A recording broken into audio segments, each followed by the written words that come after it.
You've done a fantastic job. Even the microphone works well. It's good. Oh. Well, I'd like to just thank everybody for the incredible job they've done. I love the state. As you know, Ron and I have had a really great relationship for a long time. We had a little off period for a couple of days, but it didn't last long. It didn't last long. A lot of respect for each other. And it's a great honor to be deep in Florida, the Florida Everglades, to open America's newest migrant detention center. It's incredibly built, and you're seeing that yourself. That's why I said, let the press join us on our walk so they can see what's happening. It's known as Alligator Alcatraz, which is very appropriate because I looked outside and it's not a place I want to go hiking anytime soon. But very soon this facility will house some of the most menacing migrants, some of the most vicious people on the planet.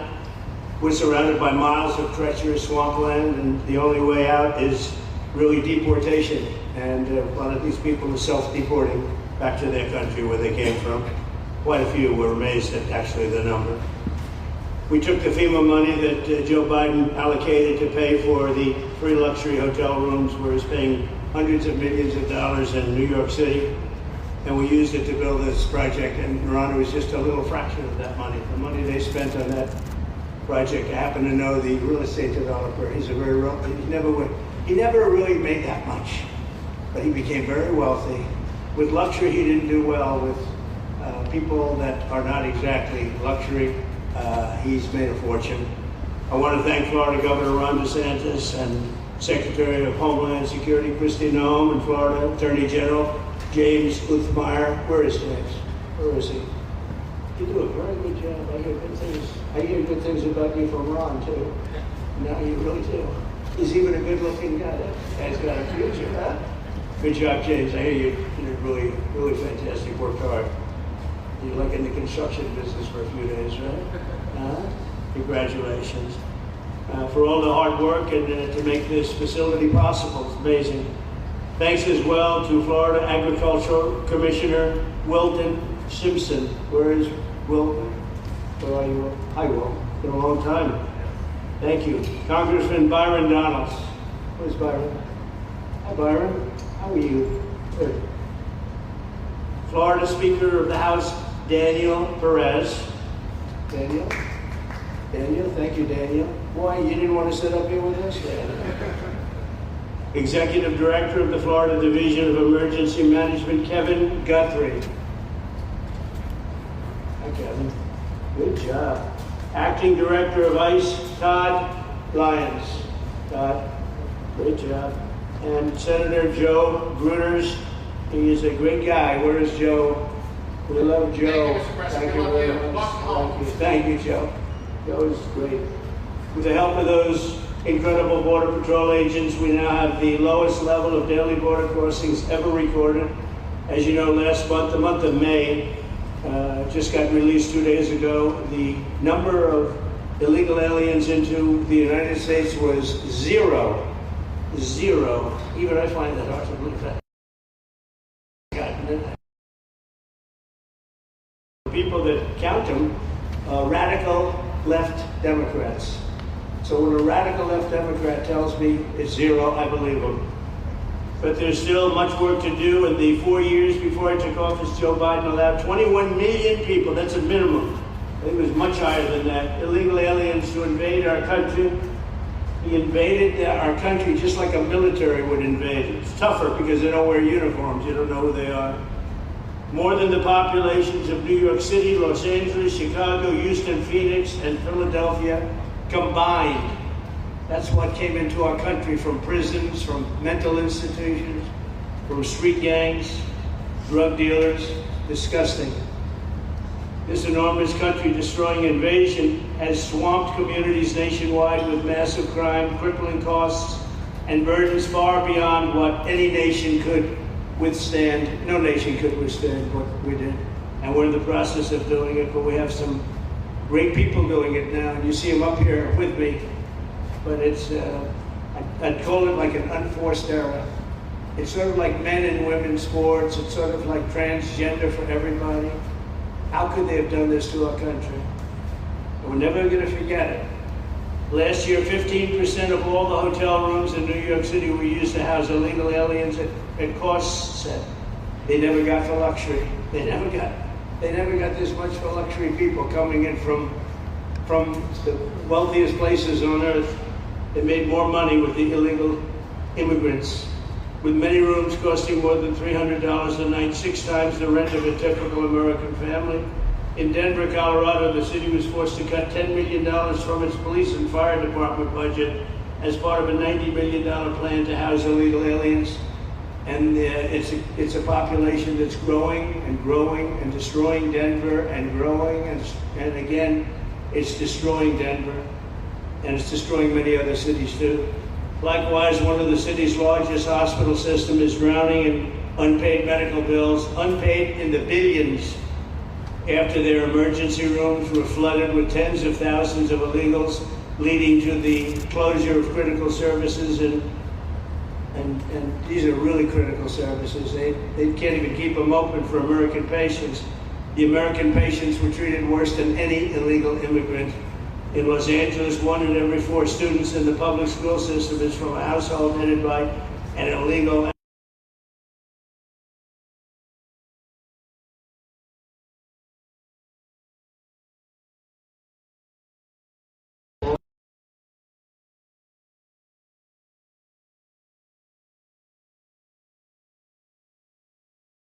Okay, think of that. $78 billion a year on translation and smaller numbers on special education programs for non-English speakers in our public schools. So $78 billion, I think that's not a mistake. I would say $1 million maybe, hundreds of thousands of dollars, $78 billion, Joe, on translators and non-English speaking work. Federal government, the Justice Department, it's more than twice the cost of maintaining the United States Justice Department while we're spending on translation and other things to help. In total, the average illegal alien costs American taxpayers an estimated $70,000. That's each. $70,000. I think that number is even low. If you care about balancing the budget, the single most impactful step we can take is to fully reverse the Biden migration invasion.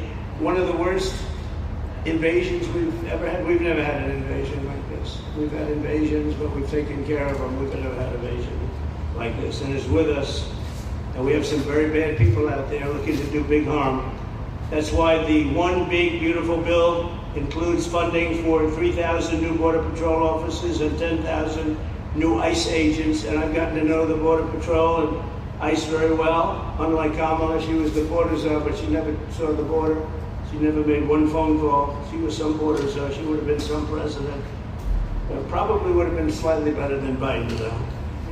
I had to run against both of them, you know?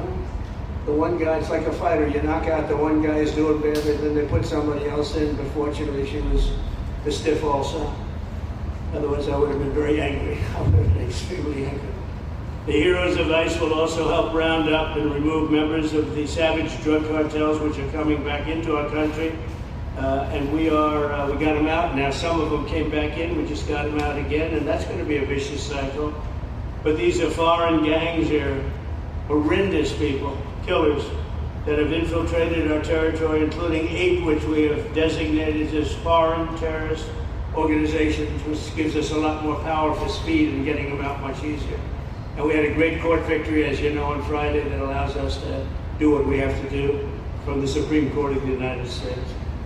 In 5 months, my administration has already arrested over 2,700 members of the murderous Venezuelan gang known as Tren de Aragua, including a pack of these sadistic animals arrested last month with over 280 guns, and these are guns of the latest caliber. These are guns that were made over the last period of less than a year, getting brand new guns, the latest and the greatest. Every day our brave law enforcement officers are hunting down and deporting migrant criminals who have committed heinous crimes, including more than 13,000 murders. 11,888 to be exact, but I'd probably say the 13,000 is right also.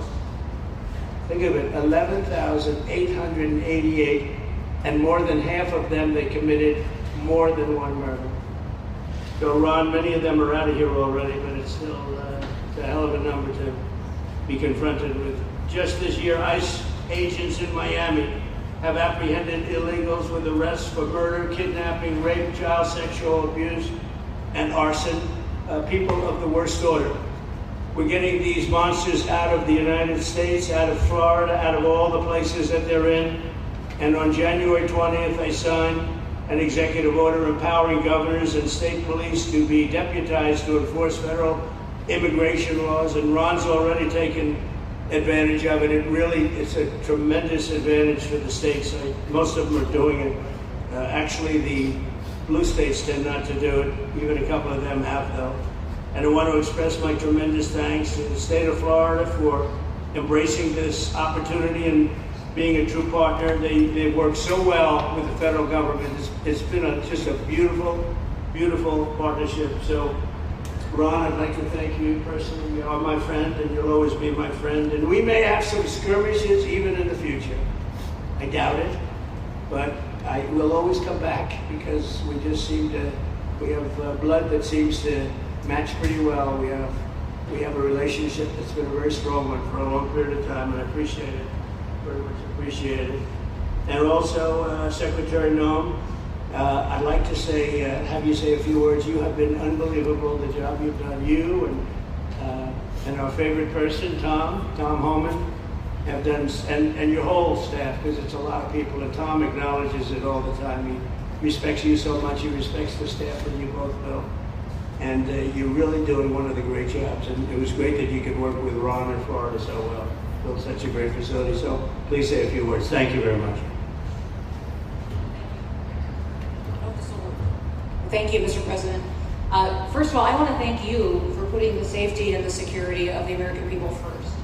And the way that you never lose focus on making sure that America stays our priority and that the families that live here get the chance to grow up and to raise their children in communities that are safe and that give them an opportunity to pursue the American dream. This facility here is a fantastic representation of what can happen when all of government works together and when it's accountable to the taxpayers and to the citizens that live here.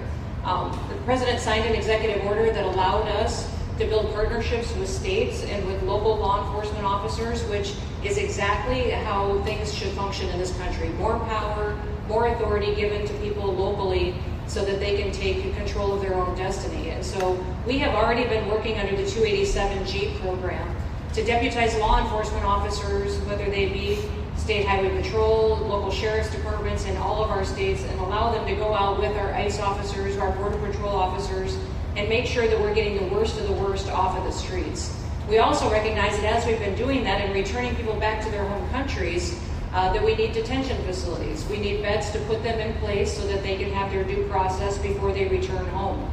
And this facility is exactly what I want every single governor in this country to consider doing with us. What happened to start this conversation was a young man named Jimmy Percival in my office, my general counsel, who came from Florida and used to work here, called up the Attorney General and the governor and said, hey, what do you think about partnering with us on a detention facility that we could put in place that would allow us to bring individuals there. There's an airstrip close by. You guys volunteered the assets that you have and the connections that you have and worked with Kevin extensively so that we could come here, have their due process given, and return them home to their countries.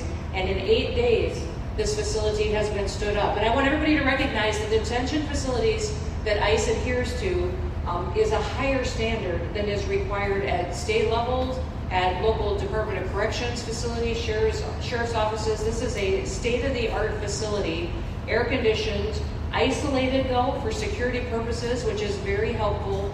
And I appreciate so many people being willing to work together to make a project like this happen. Right here in this location, we'll have about 3,000 beds. Other location will have another 2,000 beds that will allow us to bring individuals across the country that we are bringing in and incarcerating for violating our laws and immediately get them out of the country as soon as we possibly can. It's exactly what we need to be perpetuating in other states. And what I would say is, I want all of you to notice these flyers that we've got. Is that everybody who sees these flyers or anybody who sees these news clips should know you can still go home on your own. You can self-deport. If you go on the CBP Home app and go home now, you will get the chance to come back to the United States legally. You will get the chance to come back and do it the right way. If you don't, you may end up here. And you may end up here and be processed and deported out of this country and never get the chance to come back. That is the consequences of breaking the law in the United States of America. Listen, our job is to uphold the law. This is a country of laws. We have a border now, and because we have a president that cares and recognizes that we need to be a nation of borders and a nation that upholds the law. If you break the law, there's consequences. We will deport you and you will never get to be a United States citizen. You'll never even get to come back here and work and to pursue the American dream. But if you decide you want to go home now, go home. And we'll help facilitate it. We'll buy your plane ticket. We'll get you there. In fact, I just got back from Panama, Costa Rica, Guatemala, Honduras. Those countries are excited to get their citizens home. They're setting up programs to loan them money to buy houses when they get there, help them with food assistance, get their children educated, scholarships. They want their citizens that are living here in the United States illegally to come home and to be a part of their economy and help their countries grow.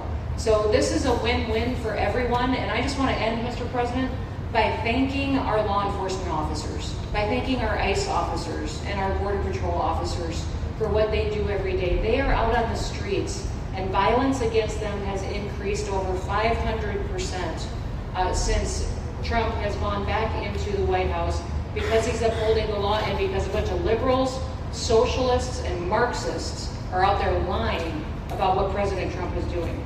President Trump is upholding freedom by what he is doing. The freedom to live safely in this country and to do things legally and to have justice. And because those liberals, and I'm calling out you, CNN, I'm calling you out because you lie every single day about what these operations are. We are going after murderers and rapists and traffickers and drug dealers and getting them off the streets and getting them out of this country because Joe Biden let the worst of the worst come in here. The other day I was talking to some marshals that have been partnering with ICE. They said that they had detained a cannibal and put him on a plane to take him home, and while they had him in his seat, he started to eat himself.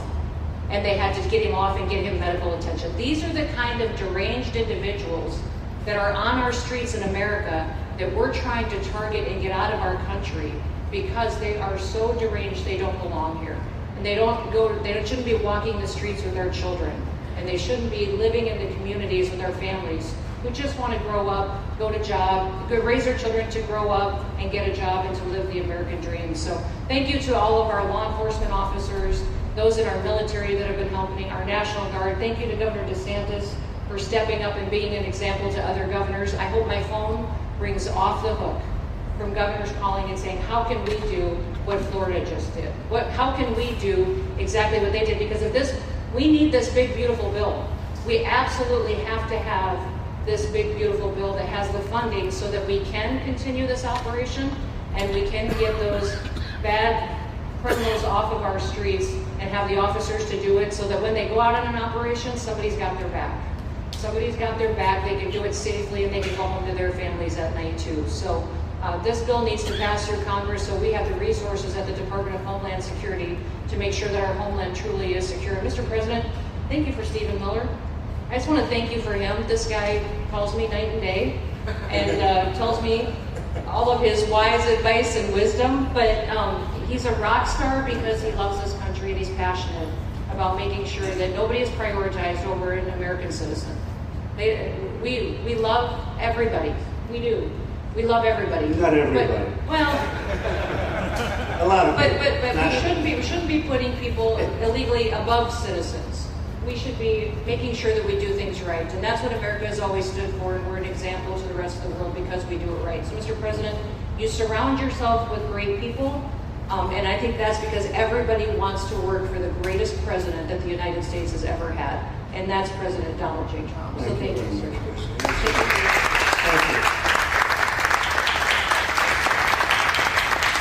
Thank you very much.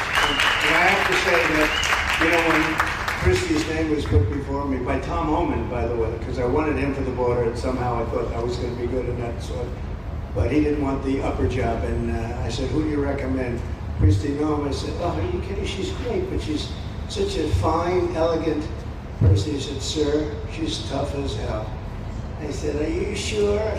You are tough as hell, I tell you, and then you do it in a very nice way, but you are, if you ever saw her ride a horse, she rides a horse like she should be in the rodeo. She's like an unbelievable horse person, and you've done a fantastic job, and Steve Miller would even agree to that. And he likes nobody, by the way. I don't think he likes anybody. And another one we like is Ron. And Ron, would you say a few words, please? Sure. Well, thank you, Mr. President. Welcome back to Florida. And I think this is the first time you've been back since the events of a couple weeks. So just let me say, as somebody that was serving on active duty in Iraq back in the day, we witnessed the number of our troops that were killed or wounded by the Iranians. We know that they're a militant Islamic regime that was hell-bent on getting nuclear weapons, and under Joe Biden, they were about to get nuclear weapons. And because of your strong actions, those dreams and those ambitions have been reduced to rubble.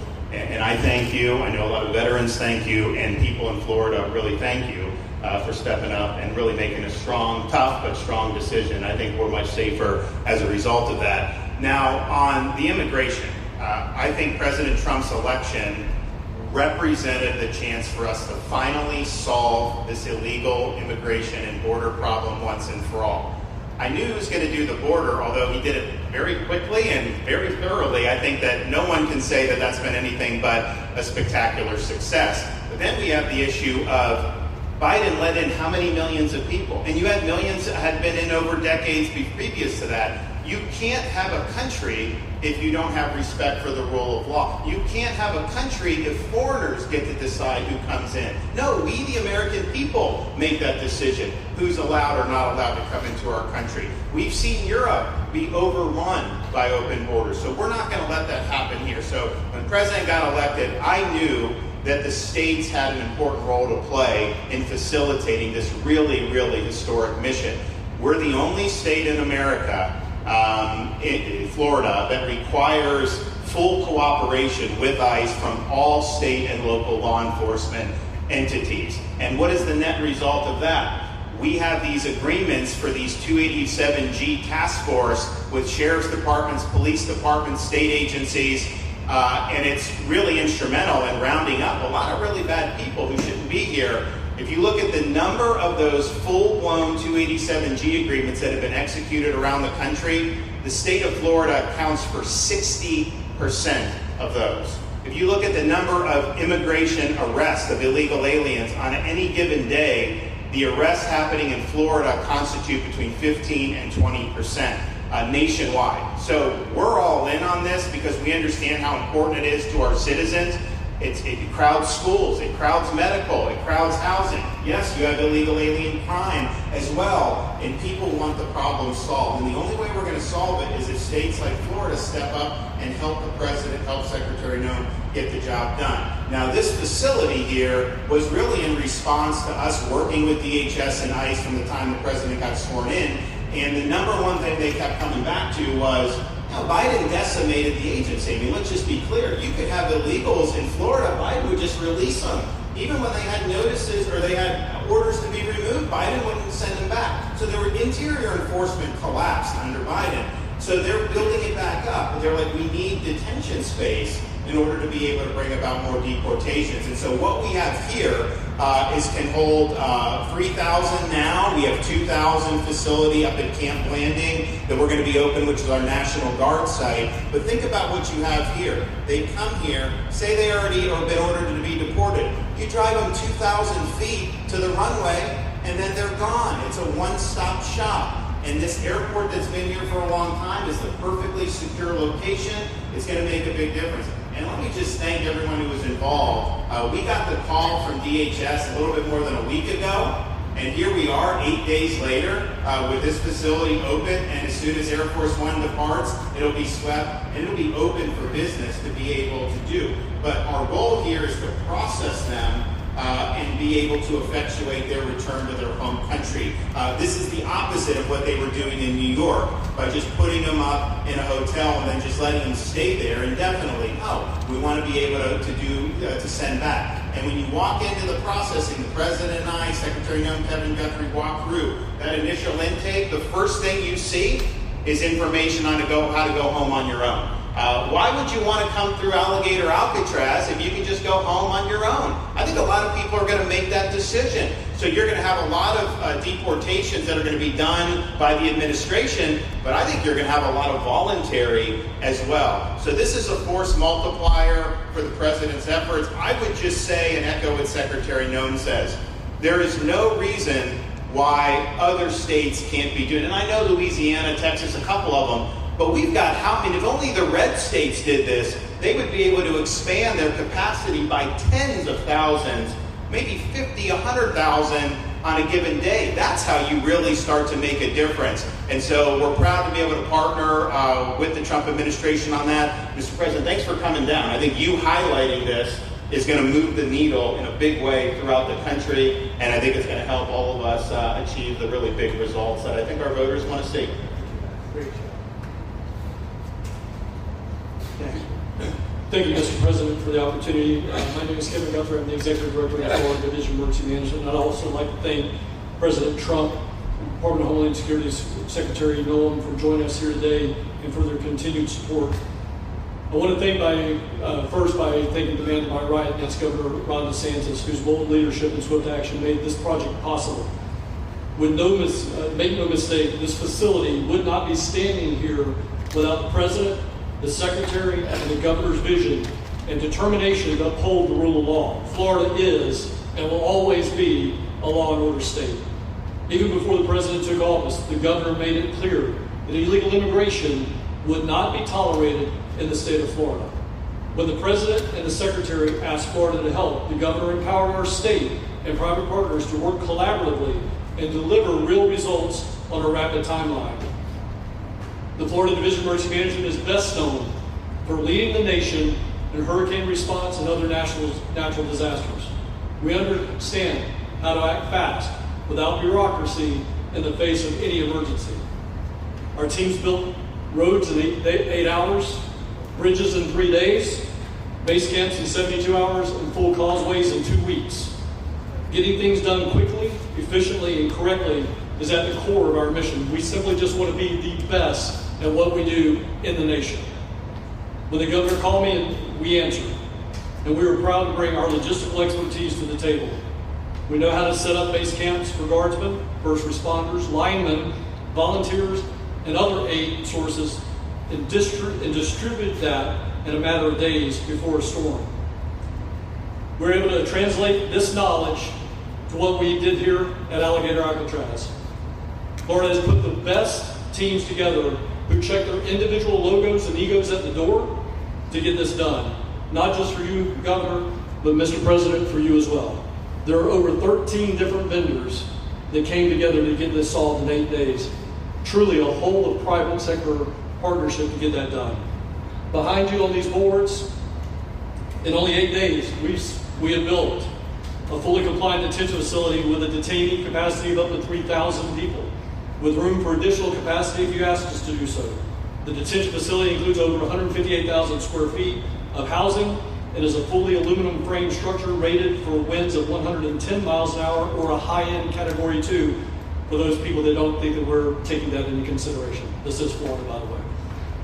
Power supply is fully redundant with backup generators in place. We put a staff village here on site with a capacity of 1,000.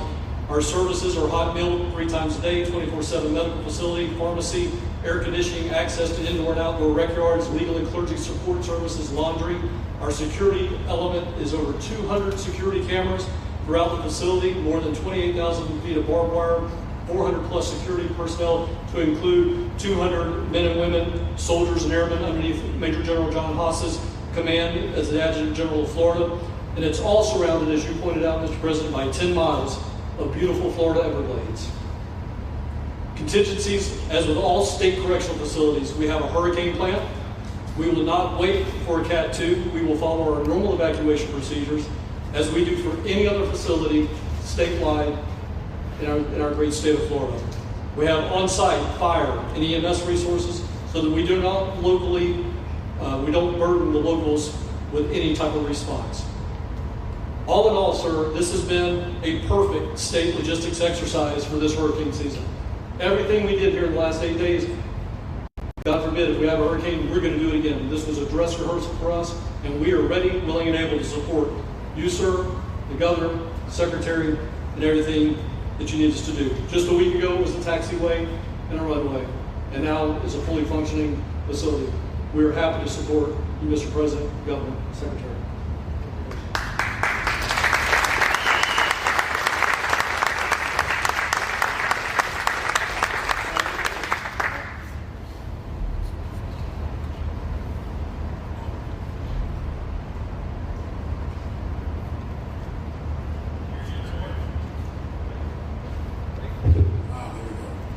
First of all, Mr. President, we all have to thank you for your leadership and for the mandate that the American people gave you to finally secure our borders and to deport criminal illegal aliens and long-standing illegal aliens out of the United States.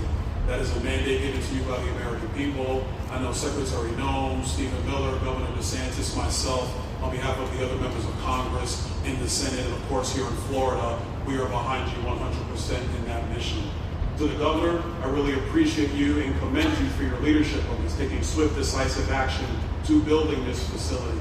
One of the things that has occurred because of the work you did earlier this year with the legislature is that our sheriffs are out there every single day. They are arresting these criminal aliens in our streets, and they're seeing some backlog in their jails. So this facility primarily goes to address some of that backlog and then to help us fulfill the mission that the President has led us to. So Governor, thank you for your leadership and thank you for your decisive action on this. It really does mean a lot to all the people of Florida, of course the people of the 19th Congressional District.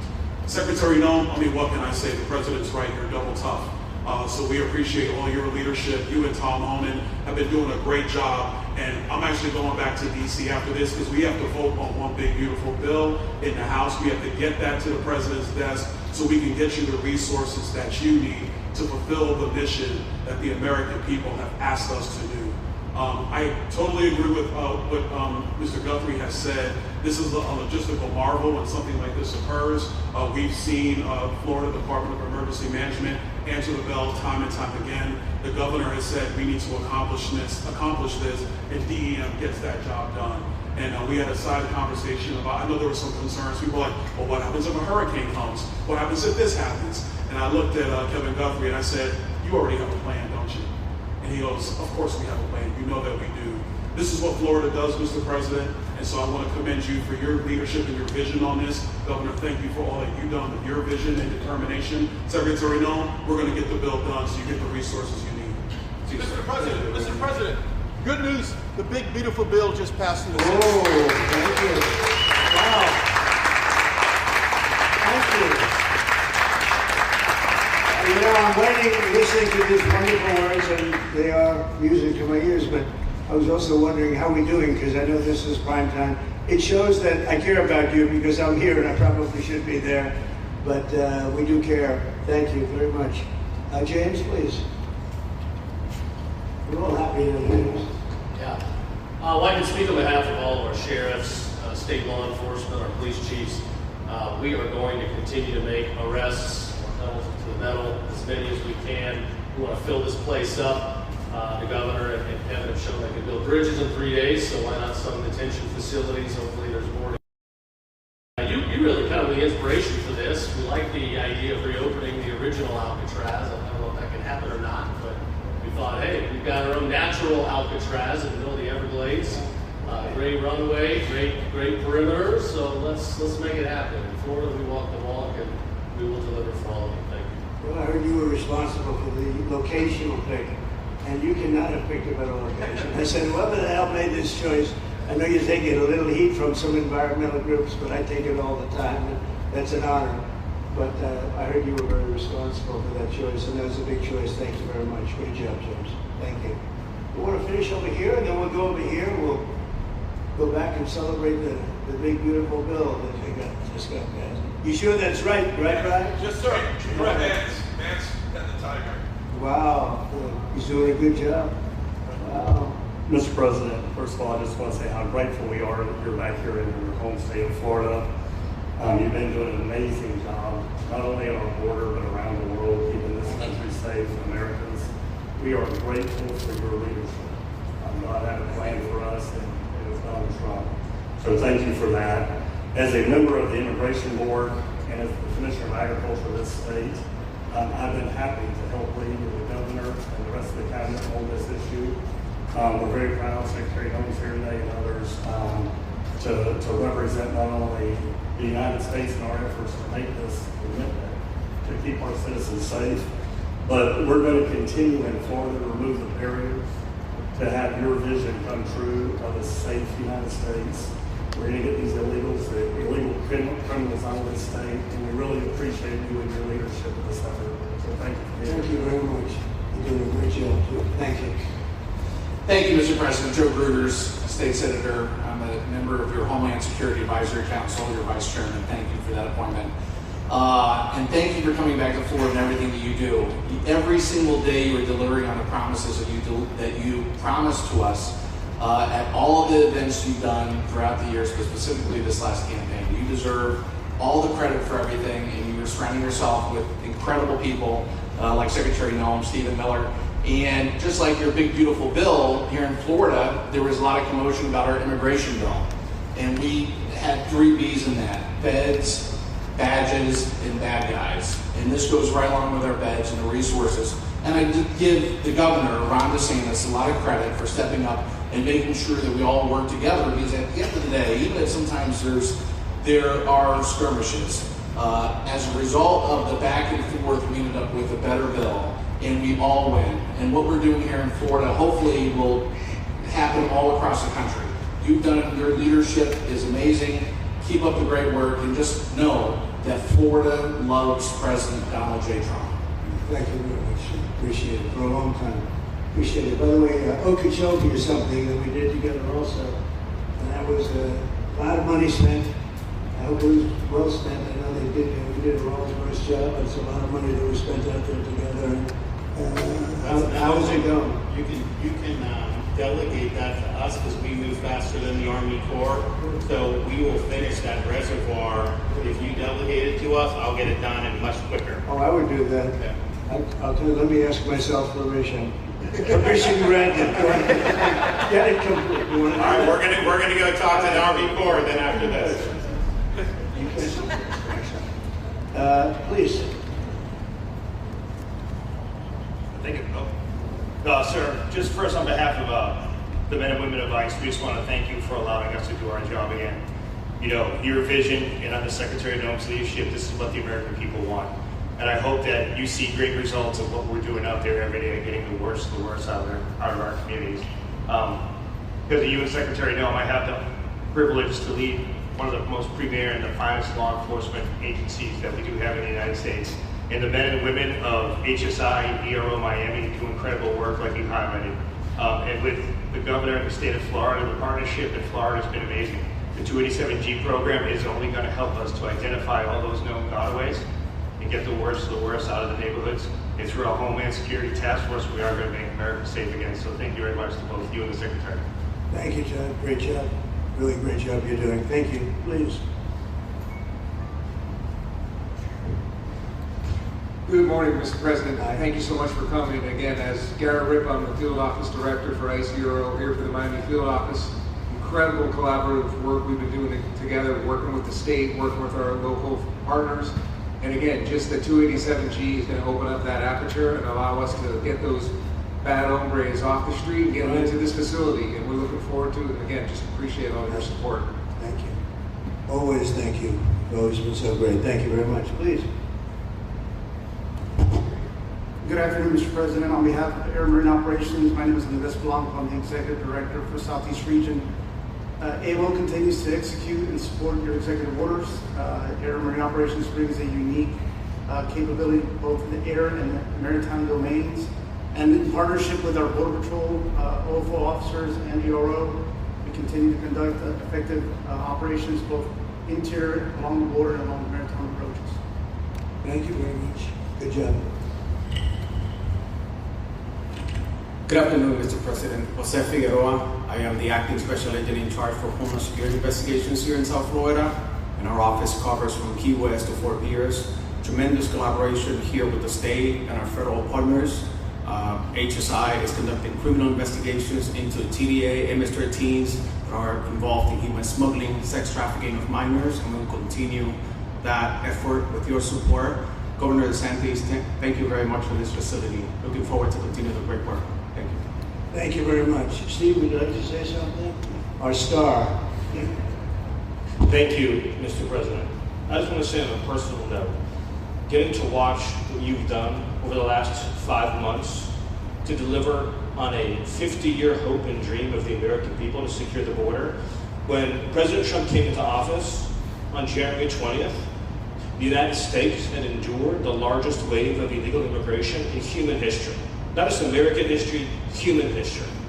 And within just a few days, President Trump, through his strength, leadership, diplomacy, and vision, achieved the most secure border anyone in the world has ever seen. When we recently went overseas to the NATO summit, I had senior staff in foreign governments come up to me and ask me how he achieved the Trump miracle on his border and could that be replicated in their countries.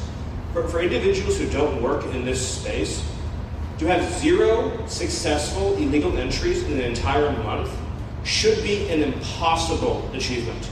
There's a 2,000-mile border with one of the poorest countries in the world, and you have open travel from 150 countries into Central America and South America. There are 2 billion people in the world that would economically benefit from illegally coming to the United States. And through the deployment of the military, through the deployment of novel legal and diplomatic tools, through the building of physical infrastructure, through the empowering of ICE, Border Patrol, and the entire federal law enforcement apparatus, President Trump achieved absolute border security. And now, once this legislation is passed, he will be able to make that with those resources permanent. Watching what you've done, sir, has been one of the honors of a lifetime. I'm proud to be able to play any role in it.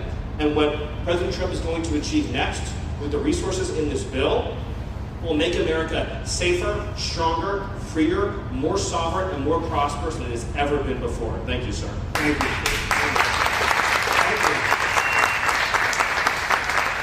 The bill is going to be great for Iran. It's going to be great for Florida. There's a lot of set-asides for Florida and some of the things that you wanted to do. And so it's great news to hear that it was approved. Do you want to take a few questions, Ron? We'll take a few questions. Mr. President. Yeah, please, go ahead. Yeah. Mr. President. Thank you, Mr. President, given the likelihood of the One Big Beautiful Bill passing. And we look forward to the success of this facility here. How many more facilities like this do you feel that the country needs in order to enact your agenda of mass deportations? Well, I think we'd like to see them in many states, really many states. This one, I know Ron's doing a second one, at least a second one, and probably a couple more. And you know, at some point they might morph into a system where you're going to keep it for a long time. You know, it's not that far away from jails that take years to build and money is spent and wasted, and you know, like the railway that they have in California that costs like 40 times more than it was supposed to cost. The same things happens with prisons. You look at this in a short period of time, Ron, James, and some of the people that really worked on it along with our people, and they did this in less than a week. And you look at it, it's incredible. The incredible thing is picking the site, because the site was one of the most natural sites. It might be as good as the real Alcatraz site. You know? Well, that's a spooky one too, isn't it? That's a tough site. But so I really think it can last as long as they want to have it. I mean, you may morph this into, you know, your prison system, frankly, which I know you always need, unfortunately. I'd like to say, you know, a little controversial, but I couldn't care less. We have a lot of bad criminals that came into this country, and they came in stupidly. It was an unforced error. It was an incompetent president that allowed it to happen. It was an auto pen maybe that allowed it to happen, and it did happen. But we also have a lot of bad people that have been here for a long time. People that whack people over the head with a baseball bat from behind when they're not looking, and kill them. People that knife you when you're walking down the street. They're not new to our country. They're old to our country. Many of them were born in our country. I think we ought to get them the hell out of here too. You want to know the truth. So maybe that'll be the next job that we'll work on together. But I think getting them out, you know, we forget about them. We had some bad accidents in New York. They're not accidents. They were done very much in purpose. People being pushed into a subway just before it arrives, going 40 miles an hour. and they're 10 feet away from where the thing is, get pushed right into the face of the subway train, get whacked and killed. These are sick people. I'd like to get them out of here too. Mr. President. Yeah, please, go ahead. White shirt, glasses. Willie Rosas, Blaze Media, sir.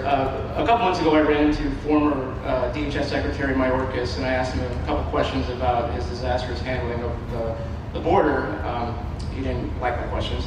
But the number one question that I heard from people in responding to my video was, why hasn't he been arrested yet? Obviously you guys are cleaning up the mess that was made deliberately for the past 4 years, and so people want accountability. It's great to see that the border is secured, and it's great to see the state level cooperation. But I guess I would ask you, why hasn't he been held accountable anyway? Really? Well, pardons were given out by to many people. They shouldn't have been given out. Like the Unselect Committee of Political Thugs was given a pardon because they destroyed all of the information from 2 years of hearings, and they should be arrested, but they were given pardons. Was he given a pardon, Mayorkas? Was he not? I don't believe so. Well, I take a look at that one because what he did is beyond incompetence. Something had to be done. Now, with that being said, he took orders from other people, and he was really doing the orders. And you could say he was very loyal to them because it must have been very hard for him to stand up and sit up and talk about what he allowed to happen to this country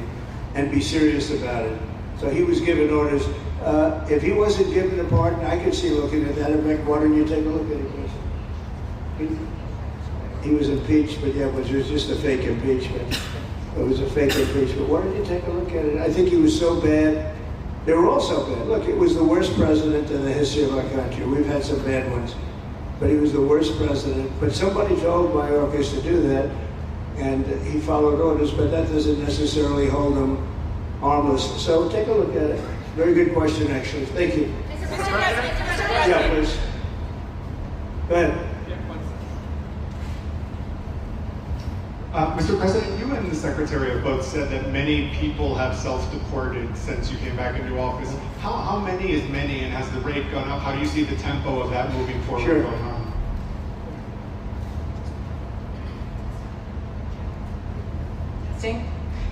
We have had several 100,000, but also we have many that have self-deported, not even using the CBP Home app.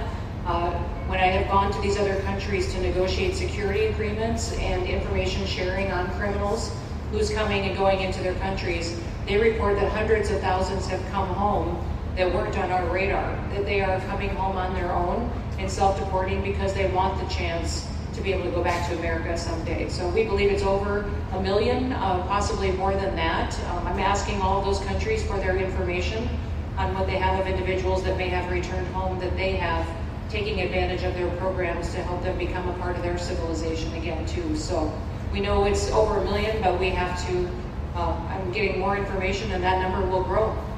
If they don't leave, they never get the chance to come back. We have to take them out, and we will. They'll go out, but they never get a chance to come back. The other way, we actually make it a little bit easier for them to come back. Okay, thank you. Good question. Mr. President, thank you. Your bill has now passed. The bill is now passed in the Senate, but we are already hearing from some Republicans in the House who say they cannot get on board with the changes that were made to the bill in the Senate. What is your message to those holdouts? Well, I just heard that about the Senate, and the bill just passed, and it tells you there's something for everyone. I mean, it's a great bill. There is something for everyone, and I think it's going to go very nicely in the House. Actually, I think it will be easier in the House than it was in the Senate. And just to be clear, on the Medicaid cuts, you've promised not to cut Medicaid, said this is all just targeting waste, fraud, and abuse. Are you saying that the estimated 11.8 million people who could lose their health coverage, that is all waste, fraud, and abuse? No, I'm not saying that. I'm saying it's going to be a very much smaller number than that, and that number will be waste, fraud, and abuse. And if you look, they took a much more liberal stance on the Medicaid situation than they could have. They had a tough stance and a weak stance. They took not a very strong stance on that to start off, and it's waste, fraud, and abuse, and everybody wants that covered. What number is that? What analysis are you seeing? I'm not seeing a number, but I know it's much less than the number you gave. And we really were very, very cognizant of three things. Social Security, we're going to take care of it beautifully. Medicare and Medicaid. And we are going to save it, whereas the Democrats are going to, you won't have it they will destroy Medicare and Medicaid, and they have to because their numbers don't work. So it's not going to happen. They're the ones that have destroyed Medicare. They have made it so bad already, they're going to make it a lot worse. But now we'll be in charge, so we're going to have no problem with Medicaid or Medicare or Social Security. Thank you. Mr. President. Yeah. Hi, Mr. President. Claire Gall with Wink News in Fort Myers. What is your direction to ICE when it comes to arresting farm workers here illegally, other workers in industries that are pretty critical to Florida's economy? Yeah. Well, we're very much cognizant of that, and as you know, I won the farmers by 92%, and I'm not going to be abandoning my farmers. We were strong on the borders, but we're also strong for the farmers and for others in the hotel industry, etc. You know, we have similar situations, and Christy and I, and we'll be working with Ron and a lot of the states. We're going to work something where the farmers can be responsible for some of the people that have been. They have people around for 10, 15 years that they know very well. We're going to put them responsible. And we're going to issue a form of a card or document, and the farmer's going to be responsible for these people. They're not going to have citizenship, but they'll be working, they'll be paying taxes. We need to get our farmers the people they need, otherwise our farmers aren't going to be able to do their land. You know, it was tried once before, many, many years ago, where there was a very strong guy, and he got everybody out, and every farm almost in the country, but every farm in California, every farm in Iowa, almost all the farms went bankrupt. They had nobody to work, and we don't want to have that situation. So we're going to work it. We're going to put our farmers and others in charge of the people that they have under them. They know the people, and I think it's going to work out really well. We're going to take care of our farmers, but we're going to get the criminals out. Mr. President. Mr. President. Yeah, go ahead, please. Thank you. Mr. President, how do you respond to critics who fear that a 3,000-bed detention center and the waste that could produce will pollute the surrounding federal protected land, including land that both administrations have invested billions of dollars in restoring? Well, I was one of those that invested billions of dollars and hundreds of millions of dollars right here in the Meadowlands, but in the Everglades, and the Meadowlands too in New York. If you look at what we did up there, speaking of the Meadowlands, a lot of places like this, but this is a very unique one. One thing I'll say about this land, we'll be gone a million years and this land is still going to be here. It's not going to be much different. You'll have the water moccasins, you'll have the alligators. You may not have people, but you're going to have all those animals. They're going to be around, and you got plenty of them out here. I think it was a brilliant choice, and I think almost anybody in his or her right mind would say this was a brilliant choice. I give the governor a lot of credit for using this piece of land.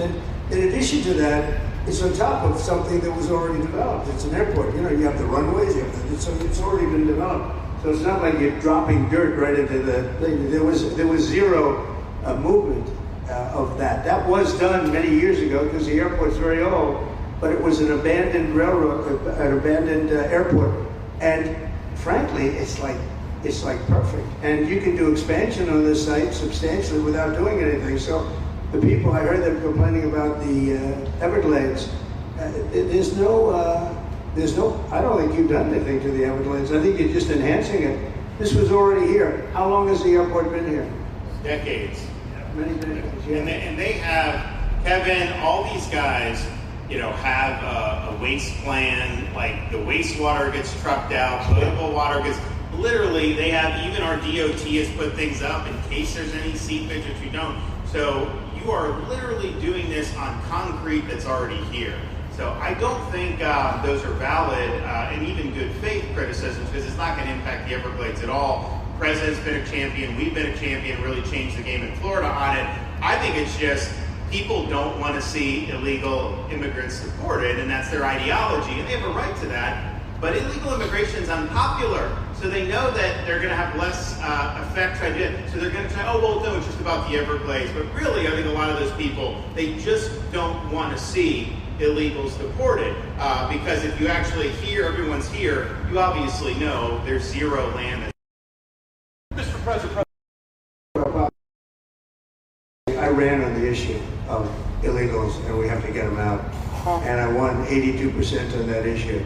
So I think that they may not like certain aspects of it, but ultimately they do not want them in their country. And if this is a part of a use, but I think from an environmental standpoint, it's incredible. In fact, when we landed that very big, heavy plane today, They came out and checked it fairly. I think they want the president to be able to land on a piece of concrete that's not going to go 6 feet underground. And they checked it. They came back and they said, this thing is really solid.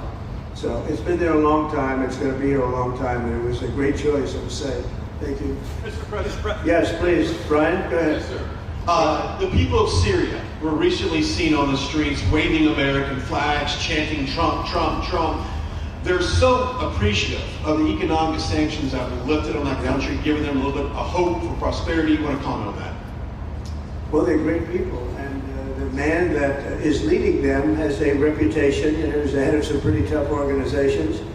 And a lot of people criticized me for that. I said, well, what are we going to do? Take him out of a day school, a country day school? It's going to be by nature. I would think, Ron, they'll be pretty tough. And he is pretty tough. But I think if I met him, spent a lot of time with him, good guy. I took off the sanctions because if I didn't do that, they wouldn't have had a chance.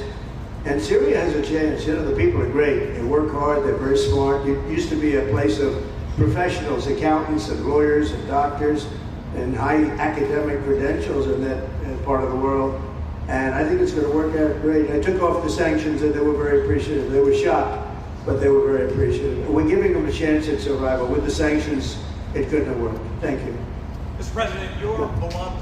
President, your beloved New York City, may well be led by a communist soon, Zoran Mandani, who in his nomination speech said he will defy ICE and will not allow ICE to arrest criminal aliens in New York City. Your message to communist Zoran Mandani? Well, then we'll have to arrest him. Look, we don't need a communist in this country, but if we have one, I'm going to be watching over him very carefully on behalf of the nation. We send him money. We send him all the things that he needs to run a government. And by the way, they get about 3 times what you get, Ron. If you look at the per capita, Florida gets 1/3 of what New York gets in terms of the numbers. Why don't you give us those numbers? Yeah, because that's what we should send him. Yeah, sometimes people say Florida gets more because they count Social Security recipients, but that's not money to the state. Those are seniors that live here. If they move to North Carolina, you could count it there. So it has no interaction with the state government. They get more in the city and state governments than we get. Substantially. We're going to be watching that very carefully, and a lot of people are saying he's here illegally. We're going to look at everything, and ideally, he's going to turn out to be much less than a communist. But right now, he's a communist. That's not a socialist. I've always said we will not have socialism in this country. In the speeches, I say, well, what? They skip socialism, and you get a lot of them like that. And you see AOC, she's out there with her, bad IQ. She's out there ranting and raving about how wonderful he is. And look, so far he's winning. He still has a race to win, but so far he's winning, and he has an advantage as a Democrat in New York City. I was there a long time ago. It was a long time since a Republican won the city. But you would think that a Republican would be able to win. Or you have a good independent running, Mayor Adams, who's a very good person. I helped him out a little bit. He had a problem, and he was unfairly hurt over this question. He made a statement to the effect that this is terrible. New York City can't have all these immigrants come in. And like he was indicted the following day. And I said, that was a phony indictment. That was a phony indictment. That was a Biden indictment. I said, don't feel bad. I got indicted 5 times every time you opened your mouth. That was a bad group. It was a very dangerous group, I will tell you. These were not nice people. That was the only thing they could do. They had no policy. They had no skill. They had no anything. But they were very good at that. They were vicious, horrible people. Thank you very much. President Trump? Yeah, please go ahead. Anna Chertelli with Washington Examiner. Governor DeSantis has proposed using National Guard, deputizing them as immigration judges to get through this massive backlog of people in the immigration court. Would you be open to that? Yes, he has my approval. That wasn't too hard to get, was it? He didn't even have to ask me, James. You didn't even need James to ask me. He has my approval, okay? I also like what he's doing in Okeechobee. He has my approval for that. We work that out. We'll work it out. We'll follow up. Go ahead. Please. President Trump, Jake Stokeman with Action News Jax from up in Jacksonville. There's some talk about a facility similar to this up in Camp Landing. Has that been approved by DHS? If not, what's the timeline? When could we see ground break on that? Well, I'll ask Ron or James to talk about it. You want to mention it, James? Part of the overarching plan, I think the secretary has said she supports the whole plan, so you guys are going to keep going. Yeah. Mr. President, just specifically the response for proposals is out for that today. It closes, I can't even remember what day of the week it is, but it closes on Wednesday at 5 o'clock. Then we will do notice to proceed. So I would say right after our wonderful Independence Day, we will be starting construction there in that facility. You have another big runway there too.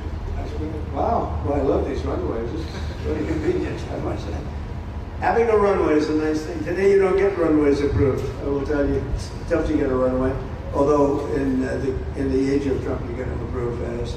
We're approving massive electrical bins, what they call them bins, but big electrical facilities for all of the factories and the AI that's coming in. They're going to build their own electric. They're going to be really, they're going to be made into electrical providers. They're going to have a lot left over. They'll put it into the grid. I think, well, they're going to end up doing so much. They'll put it into the grid. Won't even cost anything from their standpoint. But so we have a lot of that happening. We get approvals fast. So, but I was just saying, runways are hard to get, but we'll get them now. But in the past, I would say over the past 30, 40 years, when you could get a runway, that was considered gold.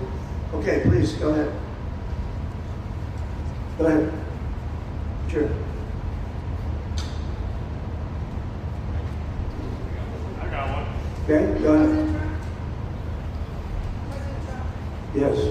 President Trump, Laverne McGee, News 6 Orlando. You have fulfilled several campaign promises along with the help of Governor Ron DeSantis.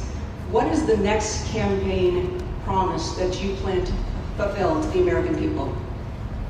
So, we have turned this country around in less than 6 months. And when I was away, and I was telling Ron, I was telling some others, I've said it a little publicly, I guess, but I met a lot of very important people. The King of Saudi Arabia, I was there 2 weeks ago, and Qatar, the leader of Qatar, who's great, and the leader of UAE, who's great. These are very substantial people, very smart people, and good people. And all three of them said essentially the same thing, along with many other people, because I just left NATO. NATO's we took it up to 5%. Nobody can believe that one run. That would be awkward. Nobody believes that. What happened in NATO, over $1 trillion a year from like nothing. It was an honor. But every leader said that a year ago, this country was dead. They had no confidence in the United States. They really felt it was a dead country and it was some bad things were going to happen. But they used the term, it was a dead country, and now they said you have the hottest country anywhere in the world. We're the hottest country in the world right now. And we turned it around fast. I thought it would take longer than this. We turned it around fast. Some of it was psychology, and we had to know how good we were. But others was getting rid of rules, regulations, and all of the things that I got rid of already. I signed more executive orders than anybody in history, times like 3 or 4. And I got rid of just one. I got rid of the other night. You buy a house, they have a faucet in the house, Joe, and the faucet, the water doesn't come out. They have a restrictor. You get in areas where you have so much water, they don't know what to do with it. You have a shower head, the shower doesn't. You think it's not working. It is working. The water's dripping out, and that's so good for me. I like this hair lacing. I like that hair nice and wet. You have to stand in the shower for 20 minutes before you get the soap out of your hair. And I put a thing in, and it sounds funny, but it's really not. It's horrible. And when you wash your hands, you turn on the faucet, no water comes out. You're washing, water barely comes out. This was done by crazy people. And I wrote it all off and got it approved in Congress so that they can't just change it. Because I did it in my first term, everyone was so happy. And then one of the first things that Biden did when he came back is he put the restriction on showers, toilets, and sinks. Put this restriction, and washing machines. The washing machine, they give you like a quarter of this bottle to do your clothing. And people needed 10 of these bottles. And the people came to me from Whirlpool, they said, we can't make a machine that's competitive. We can't make a machine and it doesn't work. Why? They don't let us use water. Do you have any problems with water? No, we have so much we don't know what to do with it. You know, it comes down from heaven, right? And I approved all of that, the washing machines, the whole thing. The dishwashers, that was the other one. They give you like this much water right up to there to do your dishes. So people, you know what they do? They keep pressing the button. So they end up doing the dishes 10 times. They end up using more water than you would have used if you did it right in the first place. So all of that stuff has been written off. It sounds crazy, it's little things. The straw. I let you go back to a plastic straw. I was tired of having straws melt in my mouth, you know? It wasn't working, the paper wasn't working too well. So these are little things that I did. Then we have the big things, we have the biggest things, and that has to do with some of the subjects we're talking now. I think the things we're talking about now are the biggest, because if you don't have borders in this country, borders and good elections, and we're working on that next. There's some bills coming in that's going to make sure that you're a citizen, that people aren't counted in the voting when, you know, they were here and they're here as illegals and they're criminals in many cases, and they give them a count. And you end up with extra congressmen. We're going to work on that. We're going to straighten that out next. That's going to be easy compared to what we were doing. But we did the big things too. But little things like that, a straw, little things like a washing machine with no water. People go out, they spend all their money on a washing machine. The damn thing doesn't work. You can't use the water. Then you go to your sink and that doesn't work either. You're stuck. You know what you do? You have dirty plates the next day. That's it. And we solved so many common sense problems. And they weren't easy, you know. There are people that really believe in this stuff. But, you know, most states have so much water they don't know what to do with it. And look at North Carolina. I mean, they had a lot of water. And they have to get restrictors on their, you know, their kitchen faucets. So we're very proud of the things we did, and we're going to do a lot more of them. Mr. President. Yeah, please, go ahead. Mr. President. Guys in good shape. Hey, it's Eric Bowling. How you doing, sir? Something we've talked about for, I'd say, the better part of 20 years. I think it's something near and dear to your heart, energy, our energy security. Under Joe Biden, average price of oil for the 4 years was about $79 a barrel. He drained the SPR halfway down, promised to replenish it, never did.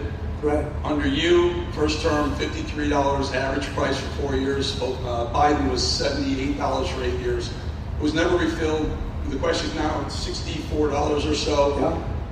What coming down rapidly. Coming down, and what a great opportunity to do, fix another one of Joe Biden's problems, one of the things he broke in America, giving us the energy security of an emergency SPR, Sure. fill it to, maybe even go beyond and fill it to 1 billion barrels this time at a much cheaper price. Thoughts on the energy sector? So it holds 77 million barrels, and we had it up to the top, if you remember. And I was proud of that, and I made a deal to buy it at the lowest price of oil. It was a good deal, good instinct. And we filled it up, and when he came in, he started using it to keep oil prices down because he blew our energy policy out. Energy and this bad spending is what caused inflation. So now we have no inflation.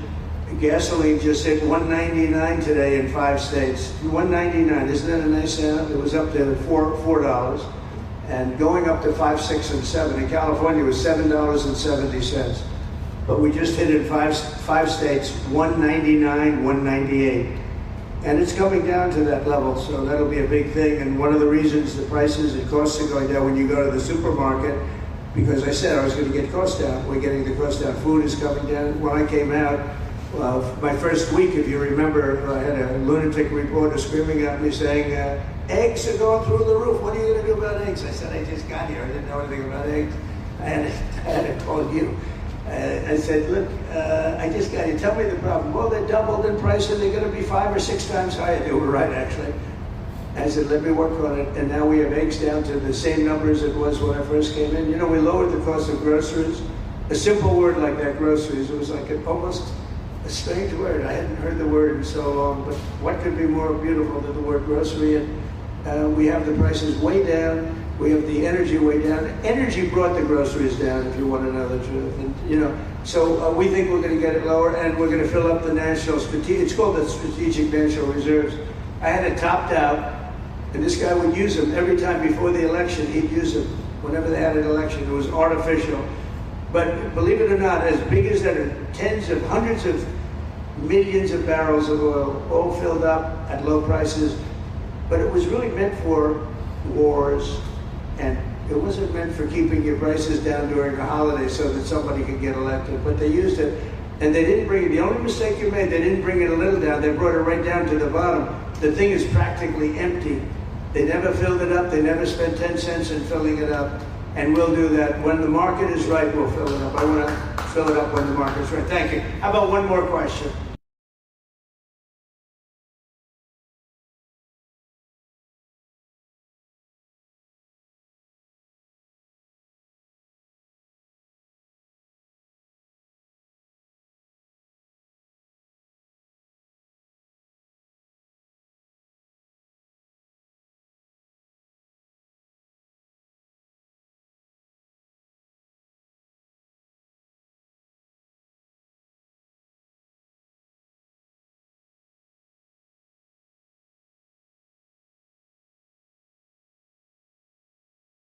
do so well. They're great people. Ron has been a friend of mine for a long time. I feel very comfortable in the state. I'll spend a lot of time here. I want to, for 4 years, I've got to be in Washington, and I'm okay with it because I love the White House.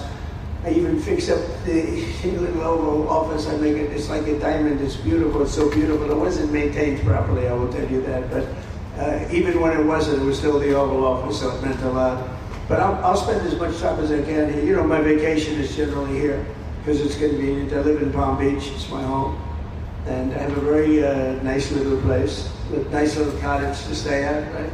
But we have a lot of fun, and I'm a big contributor to Florida. Pay a lot of tax. And a lot of people move from New York, and I don't know what New York is going to do. A lot of people move to Florida from New York, and it was for a lot of reasons, but one of them was taxes. The taxes are so high in New York, they're leaving. I don't know what New York's going to do about that, because some of the biggest, wealthiest people and some of the people that pay the most taxes, and any people anywhere in the world for that matter, they're moving to Florida and other places.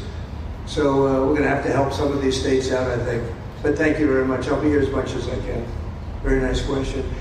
With that, I'd like to just end by saying I want to thank Ron and James and all of the people that have done such a great job, all of your staff.